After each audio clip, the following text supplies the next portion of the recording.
Ya está disponible el libro del abogado Jesús Reyes, de indocumentado a abogado. Un libro dedicado a todos los inmigrantes que con sacrificio y esfuerzo buscan lograr un mejor futuro para ellos y sus familias. El abogado Jesús Reyes, un reconocido abogado de inmigración, llegó a ser detenido por agentes de inmigración y puesto en una prisión federal, pero luego logró salir en libertad y convertirse en un exitoso abogado cuya meta es ayudar a otros como él a alcanzar el sueño americano. De indocumentado a abogado, es una historia de fe y esperanza que no puedes dejar de leer. Disponible ya en Amazon o en la página web www.jesusreyes.law/libro. Además de su libro, De indocumentado a abogado, el abogado Jesús Reyes acaba de publicar la pequeña guía práctica para inmigrantes. Damas y caballeros, aquí está la primera guía del inmigrante. Es una guía práctica para todos los inmigrantes aquí en los Estados Unidos. Muchas veces tenemos preguntas tales como cómo obtener un permiso de trabajo, una licencia, cómo poder matricular a nuestros hijos en las escuelas, cómo poder obtener un seguro de salud, cómo obtener una beca, entre otros temas. En esta guía práctica para el inmigrante respondemos a todas esas preguntas, así que les recomiendo que puedan obtener su guía práctica y que esto sea de beneficio para usted y para todas aquellas personas que quieren lograr alcanzar el sueño americano. La pequeña guía práctica para inmigrantes. Consejos prácticos para vivir, trabajar, estudiar y manejar en los Estados Unidos. Por el abogado de inmigración Jesús Reyes. Disponible en Amazon. Buenas noches, bienvenidos a Agárrate. Hoy es el lunes 27 de marzo del año 2023. Y yo quiero recomendarte, si quieres hacer una cita con el mejor estilista del sur de la Florida, que es Caloyero Tramonte, hazlo a través de su página web, que es tourred.com, o a través de su aplicación. La aplicación también es Tu Red. Yo siempre recomiendo mejor la aplicación porque ahí le puedes hacer seguimiento a todos los tratamientos que te hagas con Caloyero. Haz la cita con anticipación y una vez que la tengas, trata de ser puntual.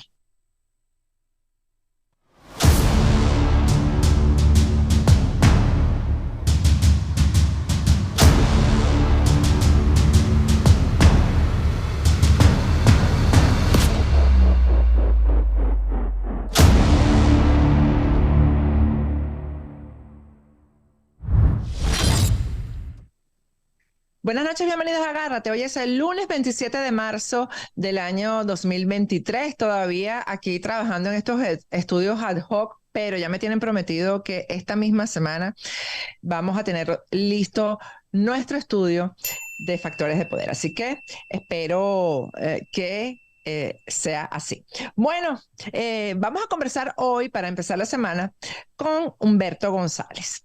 Humberto ya está aquí conectado con nosotros, pero primero vamos a ver unos videos que demuestran que el 15 de febrero pasado, es decir, hace más de un mes, tanto Diosdado Cabello como Nicolás Maduro le advirtieron a Tarek El Aissami lo que estaban investigando y lo que le podía pasar. Vamos a ver dos sonidos que hemos seleccionado del programa de Diosdado Cabello, donde obviamente ahora uno lo entiende, pero yo le comentaba antes de entrar al programa a Humberto González que si hubiera sido Tarek y escucho eso, me hubiera dado cuenta de lo que me iba a pasar. Vamos a ver las dos partes que seleccionamos y vamos a conversar después con Humberto González.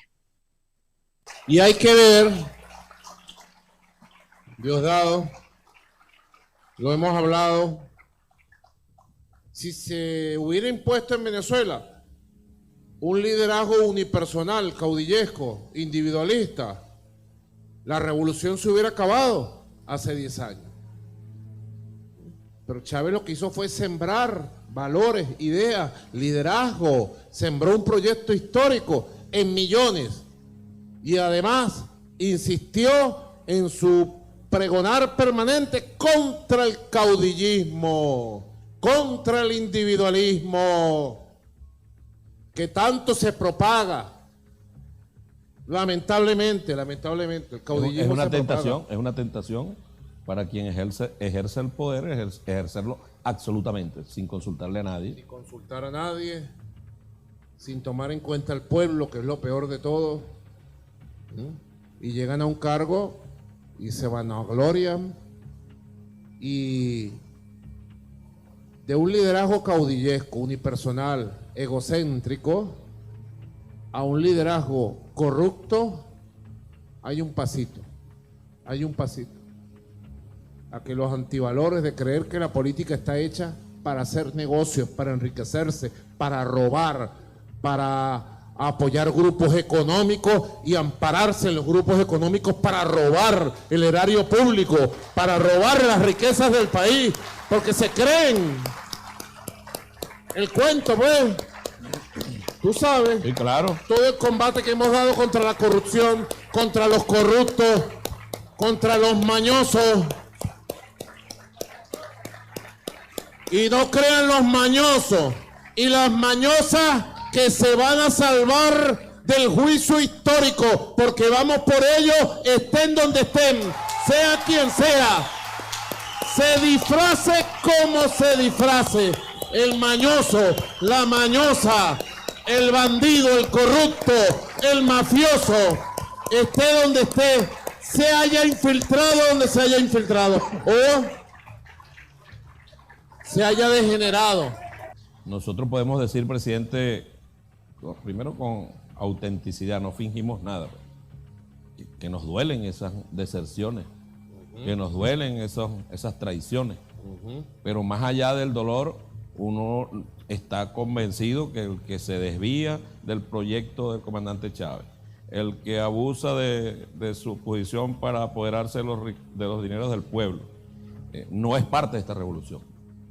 No es parte de esta revolución. La revolución no es que este es un chavista, como dice, disfrazado. No, ese nunca fue chavista. El corrupto no es chavista. No es chavista. El manipulador no es chavista. El mentiroso no es chavista.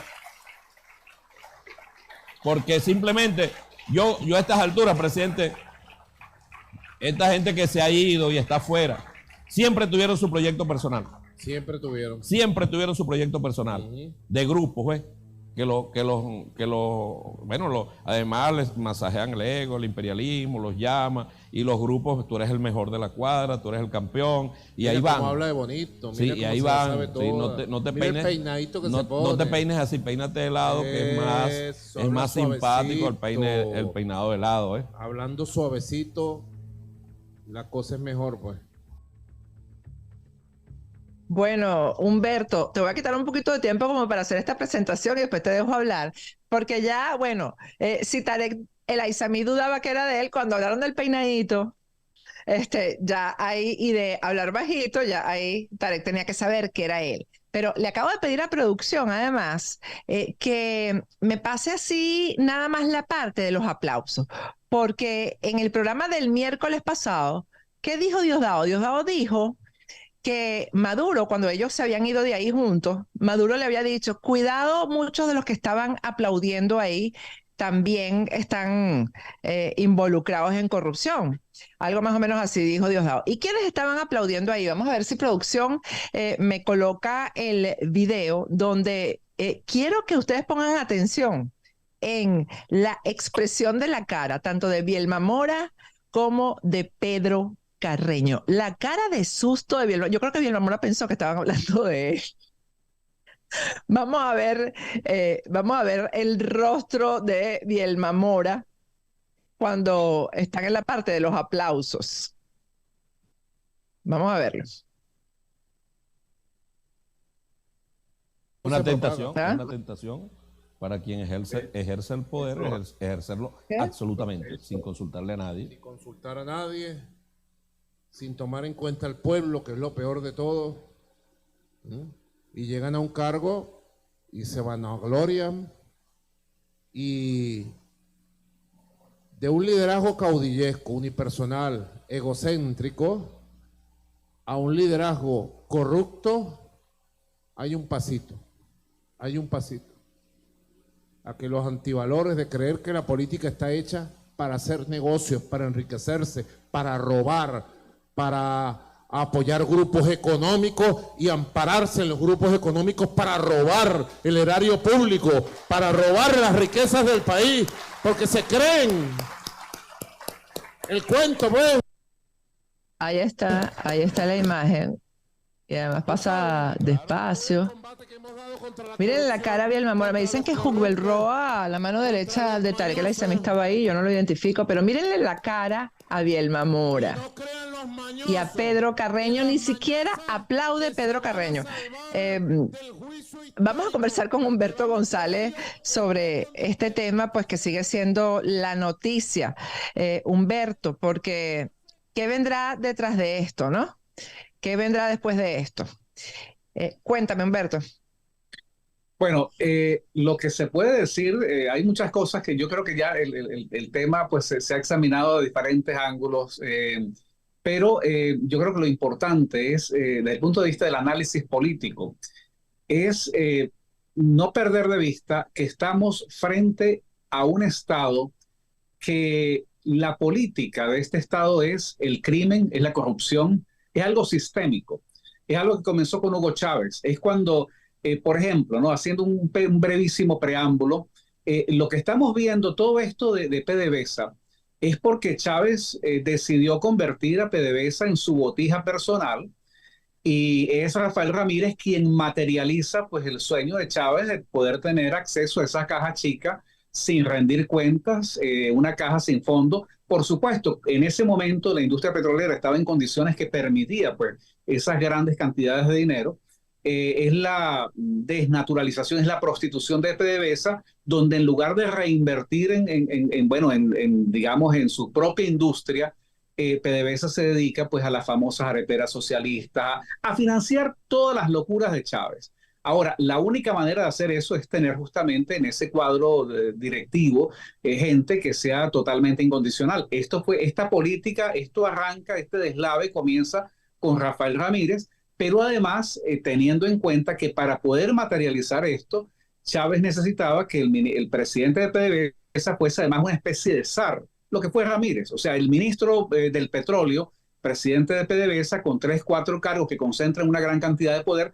Y esto que no es casual, esto es parte del sistema del Estado chavista, es lo que hereda, es lo que se le entrega a Tarek El Aissami. A Tarek El Aissami se le da justamente ese mismo entorno de poder, por supuesto con la diferencia de que Tarek pues, es un operador que ya tenía pues, su propio grupo, su propio clan dentro del ecosistema chavista, sus militares, operadores civiles, dentro del PSUV, dentro del gobierno. Y de alguna manera ellos siempre han operado respetándose las cuotas de poder. Es evidente que no es una guerra contra la corrupción, de lo que se trata es justamente de un enfrentamiento interno, porque es obvio que cuando se habla, pareciera que en una primera, digamos, apreciación se hablan de unos 3.000 millones de dólares, pero hay quienes dicen que, bueno, que colocando todo en perspectiva hay más de 20.000 millones de dólares. Entonces, aquí es donde hay que comenzar un poco a desgranar. Esto no se puede ver esto como que es que, bueno, Tarek El Aissami se enriqueció en lo personal, que de hecho, que es así, y su grupo. Pero es que amasar esa cantidad de dinero no es para vivir, para un retiro dorado. O sea, esa cantidad de dinero es para tumbar un gobierno. O sea, esa cantidad de dinero es suficiente para hacer muchas cosas más que irse fuera de Venezuela, financiar a su familia, a sus generaciones, etcétera. Esa cantidad de poder que acumula Tarek El Aissami, que por cierto, cuando él asume la presidencia de PDVSA, a él le tocó que armar el expediente de Rafael Ramírez, pero también debemos recordar que Tarek El Aissami en ese momento no soltó o no desveló todo lo que sabía. ¿Pero por qué no lo podía desvelar? Bueno, porque es que hay intereses que se entrecruzan. No solamente el grupo de El Aissami, el grupo ya defenestrado de Rafael Ramírez y sus gerentes, sino otros grupos y otros clanes del chavismo, donde están, por ejemplo, pues el grupo de Nicolás Maduro, de Diosdado Cabello, Cilia.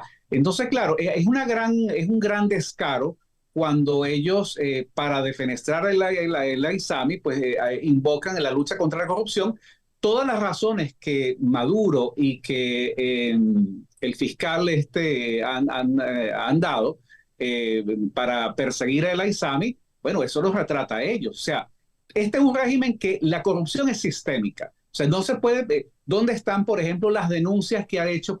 Hay un portal interesante, Armando Info, tiene montones de denuncias, los expedientes de los negocios personales familiares asociados a Nicolás Maduro, a Cilia Flores, a Nicolás Maduro Guerra, a Jorge Rodríguez, a Delcy Rodríguez, a Diosdado Cabello, a la familia de Diosdado Cabello, al hermano de Diosdado Cabello. Yo creo que esto en realidad, claro, lo que configura es que en algún momento ya, como bien interesante, cuando tú pones el video, ese programa 421 de Diosdado Cabello, sin duda están dibujando a Tarek El Aissami. Yo creo que ellos lo hicieron también como un mensaje para el entorno de El Aissami, porque obviamente también está la situación donde ellos se comparten los operadores. Hay operadores que son leales o eran leales a El Aissami. Yo no creo que ya queden muchos de esos, pero que ahora pues se reasignarán a Diosdado o se tendrán que, o sea, los van a seguir, digamos, como reabsorbiendo, ¿no? Ese programa yo lo veo también como más que una alerta de El Aissami, porque hay que recordar que El Aissami fue el primer sorprendido que lo estaban investigando. Él no supo. O sea, yo creo que era un mensaje para su entorno, como un preaviso. Él fue preavisado y sorprende pues que con todas las conexiones militares y policiales que él tiene, él no se ha dado cuenta de que venían por esa vía. Ahora, obviamente, en la fase que está es en que el régimen tiene que decir qué va a hacer con Tarek El Aissami, sobre todo cuando después de todos estos eventos de la semana pasada, ellos siguen agregando, o sea, elevando más el tono del discurso de que, bueno, de que hay que atacar la corrupción, de que van a ser implacables. Entonces, vienen las teorías, ¿no? De decir, bueno, ¿qué van a hacer con Tarek El Aissami? Que si lo van a juzgar, si eventualmente va a ser juzgado o no. Yo sí creo que es un pase de factura, es un ajuste de cuentas interno, simplemente porque él acumuló suficiente poder político, militar y económico para desplazar a Maduro. Y en este cuadro pareciera que Diosdado Cabello, que también está preavisado, porque él está preavisado Eso te iba a decir. Eso te iba a decir. ¿Qué sentirá o en qué posición real estará Diosdado Cabello? Mira, yo te puedo decir algo. Yo puedo, digamos, especular que, porque claro, uno no es que yo no voy a sacar, yo no tengo información de nada, yo lo que veo son los elementos que van saliendo y las cosas que van saliendo, pero con un personaje como el hermano de Diosdado Cabello al frente del CENIAT, que es el que va capturando pues todos esos recursos fiscales, ¿verdad? No nos puede sorprender que en el momento en que decidan liquidar a Diosdado Cabello, el primero que caiga sea su hermano acusado por corrupción, justamente al frente del CENIAT, y bueno, que le pidan a Diosdado que sea el que anuncie pues la decisión de que él va a ser expulsado, juzgado, etcétera, ¿no? Pero sin duda que es una situación que está, digamos, es obvia, es advertida. Es interesante cuando Maduro habla del caudillismo. Bueno, pero ¿qué más nepotismo y caudillismo que el que él ejerce con su hijo y con toda su familia? O sea, es el descaro muy grande. Y claro, pero en esta fase, Diosdado Cabello está haciendo causa común con los Rodríguez y con Maduro para liquidar a El Aissami. Diosdado está tratando de ganar tiempo a ver si algunos eventos sobrevenidos pudieran salvarlo, alguna crisis en el sector militar, una posible salida por cuestiones de salud de Padrino López. Pero lo más probable es que el cuadro se siga cerrando en torno a la alianza que hay entre Nicolás Maduro y los hermanos Rodríguez. O sea que yo creo que por ahí es donde realmente se está moviendo esto. Y de Tarek El Aissami, pues también yo creo que ellos pueden considerar otras opciones. Yo creo particularmente que no es muy temprano para determinar. Habría que esperar a ver si ellos van a resolver, si lo van a eliminarle a todos sus alfiles, a toda su gente. Bueno, todos tendrán que apuntar a que hay un autor intelectual, hay una conexión de todas esas articulaciones y esa conexión es Tarek El Aissami. Entonces, bueno, ¿lo van a juzgar? ¿No lo van a juzgar? ¿Lo pudieran entregar a los Estados Unidos? Hay gente que dice que no, porque es que él tiene los secretos. Bueno, más secretos que los que tuvo. Yo soy una de las que digo, no, yo soy una de las que digo que eso es imposible. Bueno, yo te digo una cosa, mira, más secretos de los que acumuló Rodríguez Torres cuando estuvo al frente de la policía política del régimen y estuvo preso y ahora está en España y bueno, negoció o como haya sido.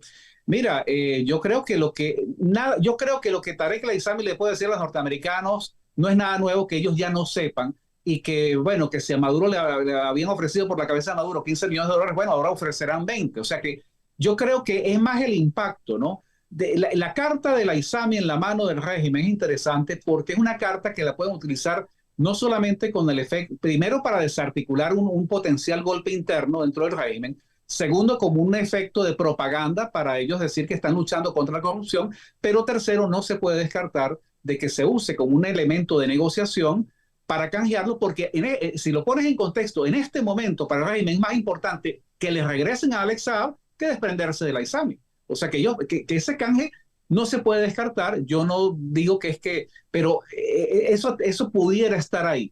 Y los americanos, pues Yo no sí lo tendrían descarto, ¿sabes por qué? Por la relación al gobierno de Estados Unidos, obviamente, por geopolítica, le interesa saber mucho sobre las conexiones que tiene el gobierno, el régimen de Maduro con el Islam, por decirlo de alguna manera, con los grupos islámicos, con el terrorismo. Y ahí está Tarek bien documentado. Eso es bien... Sí, y claro, yo quiero agregar al análisis algo también importante que no podemos dejar escapar. ¿A quién nombran como sustituto de la ISAMI y potencialmente el verdugo de la ISAMI? Es Rafael Telechea, Pedro Telechea, creo que es que se llama. Pedro Telechea, sí. Pedro Rafael Telechea, ok. Ahora, hay gente que dice, bueno, es que eso es una concesión no es ninguna concesión a Tarek el Aissami. Pedro Telechea ya no es una ficha de la ISAMI, ya él está en otro entorno, es un operador que corresponde a otros hilos que él tiene que responder.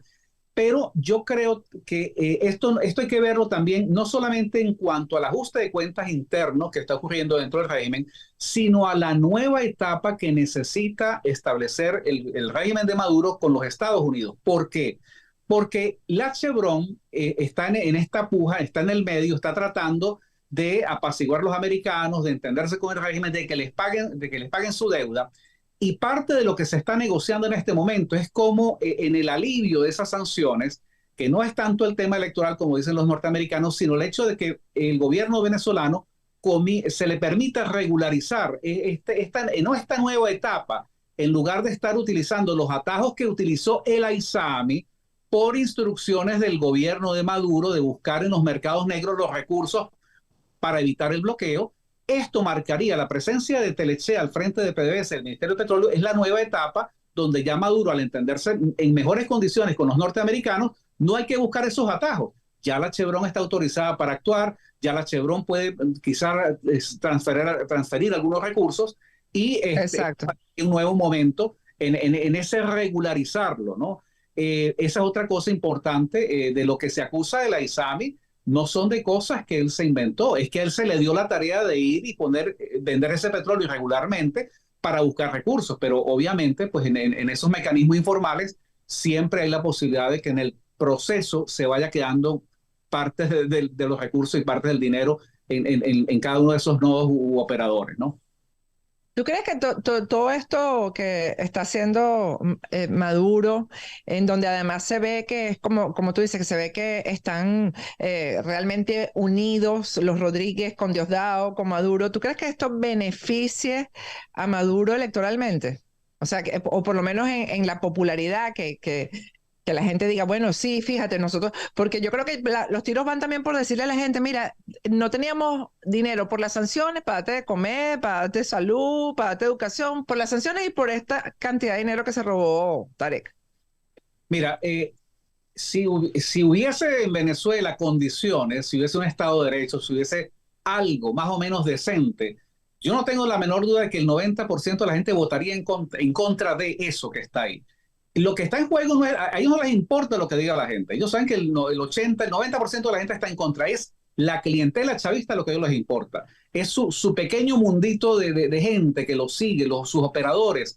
Ahí es donde va orientado el discurso de convencerlos a ellos, mira, no hay dinero porque hay unas sanciones. Mira, estamos luchando contra la corrupción y ves que estamos ahora defenestrando ahora el sacerdote supremo que es Tarek el Aissami, pero nada se dice de los demás. Entonces, claro, en realidad yo creo que es un mensaje que está dirigido a sus propias bases chavistas, a sus clientelas, para persuadirlos de que realmente el régimen está haciendo, o sea, no puede hacer más porque no se le permite.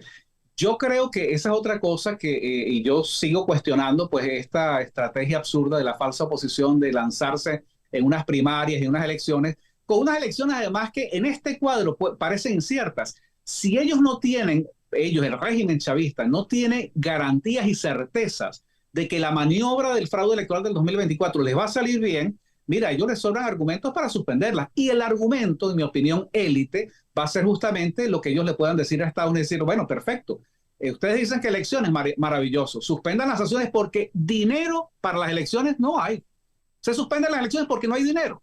Entonces, al no existir recursos, pues no podemos complacer la petición política, de manera que los chavistas siempre, como han hecho en las negociaciones, siempre buscan la manera de ir agregando elementos nuevos en esa, yo digo, en esa mezclota, en esa viscosidad que tienen para ir complicando la discusión y a la final, pues lo que tienen al frente, ya por cansancio, pues bueno, hacia dónde se puede ir. Cuando ellos digan, no hay dinero para elecciones y se suspende indefinidamente, bueno, la Asamblea Nacional extenderá el periodo de Maduro. O sea, ellos van a arreglar la legalidad a su medida, de eso no hay duda. Lo que yo cuestiono es la ingenuidad y también un poco la complicidad de esa falsa oposición de, en lugar de prestarse para entrar en todos estos juegos, establecer una posición frontal con el régimen y en lugar de andar en esas maromas electorales, lo que debería hacer la falsa oposición es prestarle atención a las protestas de los maestros, la gente en la calle. Ese es el camino de enfrentar al régimen, no toda esta cuestión electoral que la quieren combinar con el tema de una lucha contra la corrupción, que ya sabemos que no es tal, porque el régimen es de manera sistémica y por esencia y naturaleza hipercorrupto. Así es. Bueno, Humberto, muchísimas gracias. Gracias a ti, Patricia, un placer. Gracias por tu análisis. Vamos a ir a un corte y al regreso seguimos con Agárrate.